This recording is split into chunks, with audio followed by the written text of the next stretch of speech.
పేరేంటి? శ్రీశాంత్. ఏ ఊరు మీది? ఏరవనపల్లి కోసం. అదే బస్సు దేనికోసం అవసరమైంది? స్కూల్కి వెళ్ళటానికి ఇబ్బంది అవుతుందని బస్సు కావాలి. జిఎస్ఎల్ మెడికల్ ఇన్స్టిట్యూషన్స్ మరియు కిమ్యూ ఇంటర్నేషనల్ యూనివర్సిటీ భాగస్వామ్యంతో ఇండియన్ అలైన్డ్ ఎంబీబీఎస్ కోర్స్ అడ్మిషన్లు అందిస్తోంది నియో.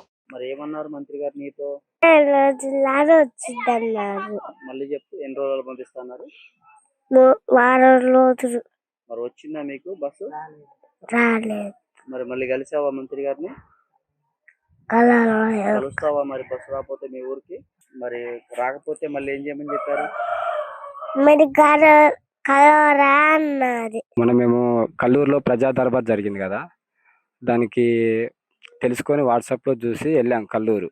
ఏది మా బాబుని తీసుకొని వెళ్ళిన తర్వాత అక్కడ దేనికోసం అని చెప్పి అడిగిండు మా బాబు. ఆర్టీసీ బస్సు కావాలిగా మన ఊరికి, దానికోసం పెట్టడానికి పోతున్నామని చెప్పిన.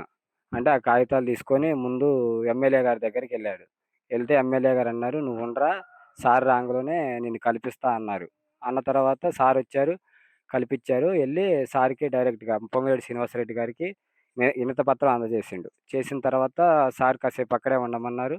ఉన్న తర్వాత అడిగారు, బాబుని అడిగారు మొత్తం ఎక్కడికి ఏంటని అన్నీ చెప్పిండు. చెప్పిన తర్వాత ఆర్టీసీ వాళ్ళని పిలిచి అడిగారు. అడిగితే సీన్ నన్ను ఎర్రబనపల్లికి బస్సు నడిపిండు అన్నారు. అనేసరికి వాళ్ళు సార్ సర్వే చేస్తాం సార్ అన్నారు. సర్వే వద్దు బస్సు నడిపిండు అన్నారు. అయితే ఒక వారం టైం ఇవ్వండి సార్ అని చెప్పారు. ఇచ్చి నా నెంబర్ తీసుకున్నారు. ఆ సార్ నెంబర్ నాకు ఇచ్చారు. డిఎం గారి నెంబర్ ఇచ్చారు.